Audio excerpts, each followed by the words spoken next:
ನೆನೆದವರ ಮನದಲ್ಲಿ ಮನೆಯಲ್ಲಿ ಸದಾ ನಾನಿರುವೆ ಎಂದು ಅಭಯ ಕೊಟ್ಟು ಈ ವಿಜ್ಞಾನ ಯುಗ ಅಥವಾ ಕಲಿಯುಗದಲ್ಲೂ ತಮ್ಮ ಲೀಲಾ ವಿನೋದ ತೋರುತ್ತಾ ನಂಬಿದ ಭಕ್ತರನ್ನು ಪೊರೆಯುತ್ತಿರುವ ಮಹಾದೈವಿ ಶಕ್ತಿಯೇ ಉಣಕಲ್ಲಿನ ಸದ್ಗುರು ಸಿದ್ದಪ್ಪಜ್ಜ ಎಂಬ ಮಹಾಚೈತನ್ಯ.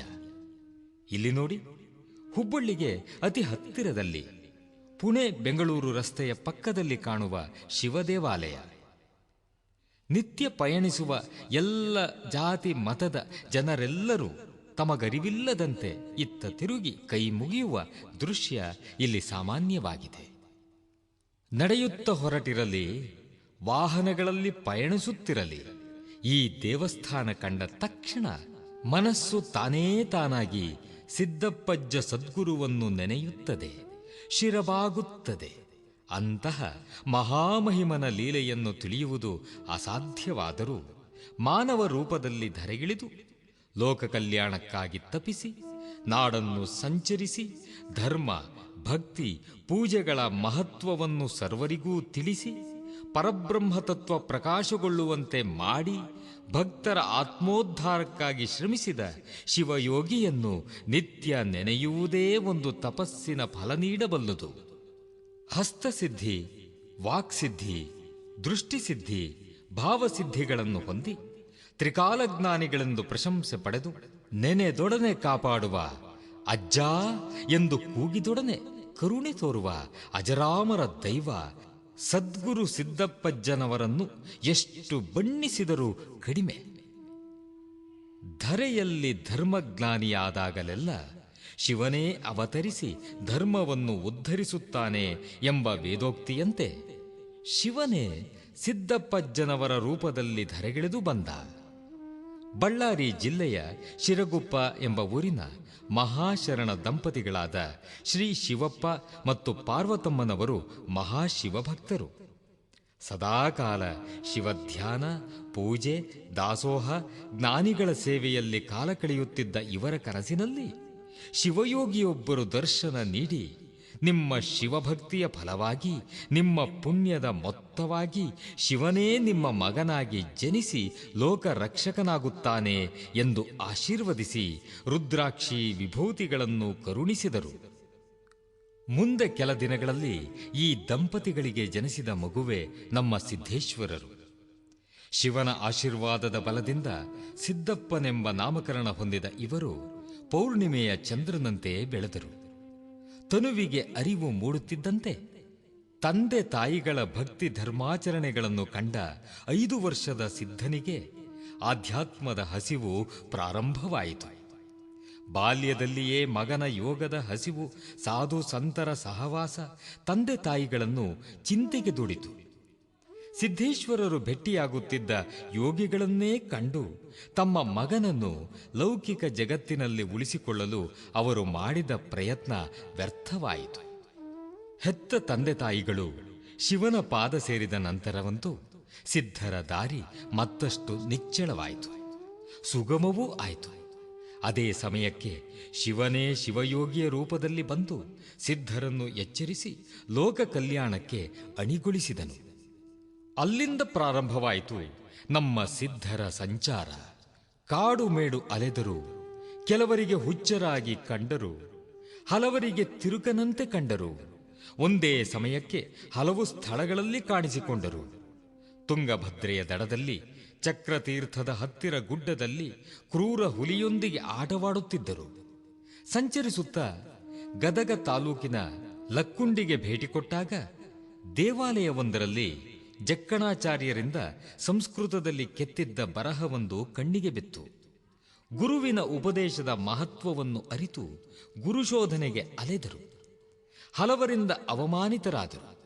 ಹಲವರ ಮನೆಯಲ್ಲಿ, ಹೊಲದಲ್ಲಿ ಆಳಾಗಿ ದುಡಿದರು. ಅಬ್ಬಿಗೇರಿಯಲ್ಲಿ ಬ್ರಹ್ಮಜ್ಞಾನಿ ಎನಿಸಿದ ಹಾಲು ಮತದ ಫಕ್ಕೀರಪ್ಪ ಎಂಬ ಗುರುವಿನಿಂದ ಉಪದೇಶ ಪಡೆದು ಅಗಣಿತ ಲೀಲೆಗಳಿಂದ ಭಕ್ತರ ಹೃದಯ ಮಂದಿರದಲ್ಲಿ ನೆಲೆಯಾದರೂ ಶ್ರೀ ಸಿದ್ದೇಶ್ವರರು. ಇವರ ದೃಷ್ಟಿಗೆ ಹಲವರ ರೋಗಗಳು, ಬಾಧೆಗಳು ಹೇಳ ಹೆಸರಿಲ್ಲದಂತೆ ದೂರಾದವು. ವಾಕ್ಸಿದ್ಧಿಯ ಪರಿಣಾಮವಾಗಿ ಆಡಿದ ನುಡಿಗಳೆಲ್ಲ ಸತ್ಯವಾದವು. ಮಾಡಿದ ಕೃತಿಗಳೆಲ್ಲ ಪವಾಡಗಳಾದವು. ಇದರಿಂದ ಅಜ್ಜನವರ ಮಹಿಮೆ ನಾಡಿನಲ್ಲೆಲ್ಲ ಖ್ಯಾತಿ ಪಡೆಯಿತು. ಭಕ್ತರ ಸಂಖ್ಯೆ ಬೆಳೆಯುತ್ತಾ ಹೋಯಿತು. ಅವರು ಮುಟ್ಟಿದ ಧಾನ್ಯದ ರಾಶಿ ಅಕ್ಷಯವಾಯಿತು. ಕಾಶಿ ಕ್ಷೇತ್ರ ನೋಡಬಯಸಿದ ಭಕ್ತರಿಗೆ ಇದ್ದಲ್ಲಿಯೇ ಸಮಾಧಿ ಸ್ಥಿತಿಯಲ್ಲಿ ಕಾಶಿ ಯಾತ್ರೆ ಮಾಡಿಸಿದ ಮಹಾಮಹಿಮರಿವರು. ಲೆಕ್ಕಕ್ಕೆ ಸಿಗಲಾರದಷ್ಟು ಪವಾಡಗಳನ್ನು ತೋರಿಸಿದ್ದಾರೆ ಶ್ರೀ ಸಿದ್ಧೇಶ್ವರರು. ತಮ್ಮೆಲ್ಲ ಭಕ್ತರನ್ನು ಜಾತಿ ಮತ ಭೇದವಿಲ್ಲದೆ ಆಶೀರ್ವದಿಸಿದರು. ಭಕ್ತರನ್ನು ಅಜ್ಜನವರು ಸಂಬೋಧಿಸುತ್ತಿದ್ದ ಶಬ್ದಗಳೇ ವಿಚಿತ್ರ. ಯಾರನ್ನೇ ಮಾತಾಡಿಸುವಾಗ ಅಕ್ಕರಿಯಿಂದ ಅವರು ಲೇ ಲೇ ಸೋಳೆತಮ್ಮ ಎಂದು ಕರೆಯುತ್ತಿದ್ದರು. ಉಣಕಲ್ಲಿನಲ್ಲಿರುವ ಮೈಲಾರಲಿಂಗನ ದೇವಸ್ಥಾನ ಅಜ್ಜನವರು ಹೆಚ್ಚಾಗಿ ಕುಳಿತುಕೊಳ್ಳುತ್ತಿದ್ದ ಜಾಗೆಯಾಗಿತ್ತು. ಕುಳಿತಲ್ಲಿಯೇ ಎಲ್ಲೆಲ್ಲೋ ನಡೆಯುತ್ತಿದ್ದ ಘಟನೆಗಳನ್ನು ಕಂಡವರಂತೆ ಬಣ್ಣಿಸಿ ಹೇಳುತ್ತಿದ್ದರು. ಇವರ ಕೀರ್ತಿಯನ್ನು ಸಹಿಸದ ಕಿಡಿಗೇಡಿಗಳು ಕೆಲವರು ಇವರನ್ನು ಪರೀಕ್ಷಿಸಲು ಹೋಗಿ ತಮ್ಮ ವಿನಾಶವನ್ನು ಕೈಮಾಡಿ ಕರೆದುಕೊಂಡಿದ್ದರು. ಇದ್ದಾಗ ಮೆರೆಯಬಾರದು, ಸತ್ತ ಮೇಲೆ ಮೆರೆಯಬೇಕೋ ಸೂಳೆತಮ್ಮ ಎಂದು ಇವರು ನುಡಿದಂತೆ ಇಂದಿನವರೆಗೂ ಅಜರಾಮರರಾಗಿದ್ದಾರೆ. ಘಟ ಒಂದಾದರೂ ಮಠ ಎರಡು ಎಂದು ಮೊದಲೇ ಸೂಚನೆ ಕೊಟ್ಟಿದ್ದರು. ಹುಬ್ಬಳ್ಳಿಯ ಸದ್ಗುರು ಸಿದ್ಧಾರೂಢರು ಸಹಿತ ಇವರ ಮಹಿಮೆಯನ್ನು ಬಣ್ಣಿಸಿದ್ದಾರೆ.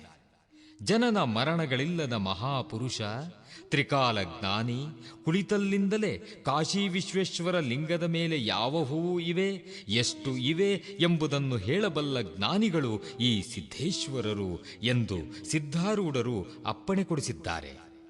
ಉಣಕಲ್ಲಿನ ಭಕ್ತರೊಬ್ಬರ ಮನೆಗೆ ಭಿನ್ನಾಯಕ್ಕೆ ಹೊರಟ ಸಿದ್ಧಾರೂಢರಂಥ ಮಹಾತ್ಮರು ಕೂಡ ಸಿದ್ಧೇಶ್ವರರ ಸೂಚನೆಗೆ ಅನುಗುಣವಾಗಿ ತಾವು ಹೊರಟ ಮಾರ್ಗವನ್ನೇ ಬದಲಿಸಿದರಂತೆ. ಗುರುಗಳ ವಾಣಿಯಂತೆ ಉಣಕಲ್ಲಿನ ಪೂರ್ವ ಭಾಗದಲ್ಲಿ ಶ್ರೀ ಸಿದ್ಧೇಶ್ವರರ ಮೂಲ ಗದ್ದುಗೆಯ ಮಠವಿದ್ದರೆ, ಮುಖ್ಯ ಹೆದ್ದಾರಿಯ ಪಕ್ಕದಲ್ಲಿ ಹೊಸದಾಗಿ ಕಟ್ಟಿದ ದೇವಸ್ಥಾನವಿದ್ದು, ಎರಡೂ ಕಡೆಗಳಲ್ಲಿ ನಿತ್ಯ ಪೂಜೆ, ಅಭಿಷೇಕ, ಜಾತ್ರೆ, ಮಹೋತ್ಸವಗಳು ನಿರಂತರವಾಗಿ ನಡೆಯುತ್ತಿವೆ.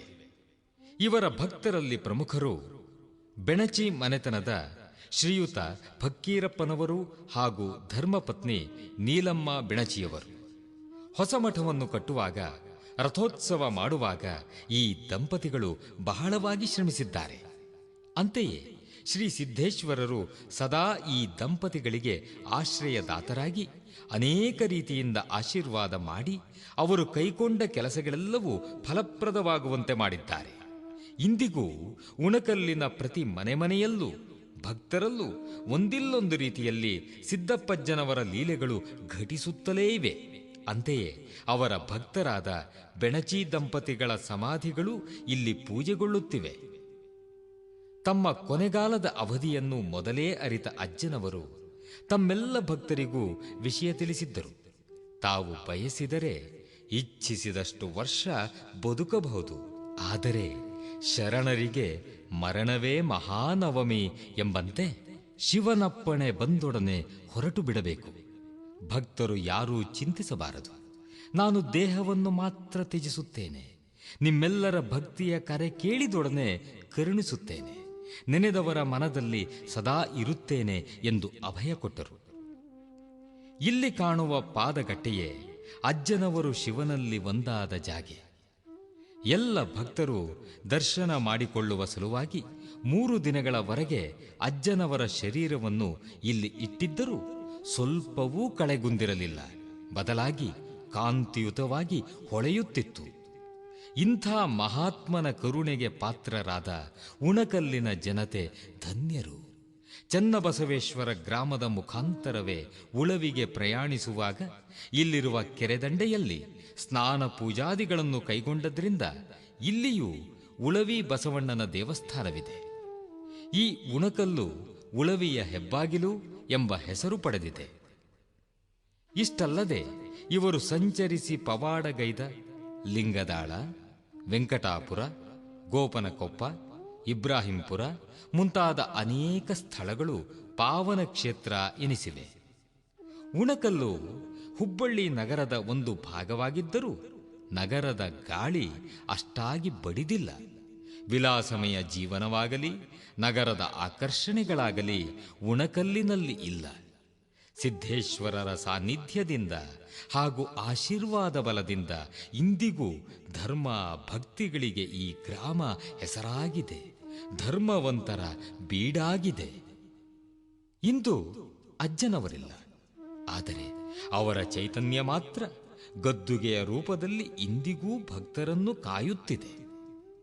ಪಕ್ಕದಲ್ಲಿರುವ ಕೈಲಾಸ ಮಂಟಪದಲ್ಲಿ ಸಾಮೂಹಿಕ ವಿವಾಹಗಳು, ಧರ್ಮ ಕಾರ್ಯಗಳು ನಡೆಯುತ್ತವೆ. ಮೂಲ ಗದ್ದುಗೆಯ ರಥೋತ್ಸವ ಪುಷ್ಯ ಬಹುಳ ಅಷ್ಟಮಿಯಂದು ಹಾಗೂ ಶುದ್ಧ ಪ್ರತಿಪದೆಗೆ ಹೊಸಮಠದ ರಥೋತ್ಸವ ನಡೆಯುತ್ತದೆ. ಗದ್ದುಗೆಯ ದರ್ಶನಕ್ಕಾಗಿ ಜನಸಾಗರವೇ ಇಲ್ಲಿಗೆ ಬರುತ್ತದೆ. ಮಾನವ ರೂಪದಲ್ಲಿ ಬಂದು ಶಿವನಾಗಿ ಪೂಜೆ ಪಡೆಯುತ್ತಿರುವ ಶಿವಯೋಗಿ ಶ್ರೀ ಸಿದ್ದಪ್ಪಜ್ಜನವರ ನಾಮಸ್ಮರಣೆಯೇ ಮಂತ್ರ ಹೇಳಿದಂತೆ. ಓಂ ನಮಃ ಶಿವಾಯ ಎಂದರೆ ವೇದ ಓದಿದಂತೆ. ಭಕ್ತಿಯಿಂದ ನಂಬಿದರೆ ಸದಾ ಕಾಪಾಡುವ ದೈವವಾಗಿ ಶ್ರೀ ಸಿದ್ಧೇಶ್ವರ ಸದ್ಗುರುವಿನ ಗದ್ದುಗೆ ಮಠಗಳು ಇಂದಿಗೂ ತಮ್ಮ ಲೀಲೆಗಳನ್ನು ತೋರುತ್ತಿವೆ. ಓಂ ನಮಃ ಶಿವಾಯ. ಓಂ ನಮಃ ಶಿವಾಯ. ಓಂ ನಮಃ ಶಿವಾಯ.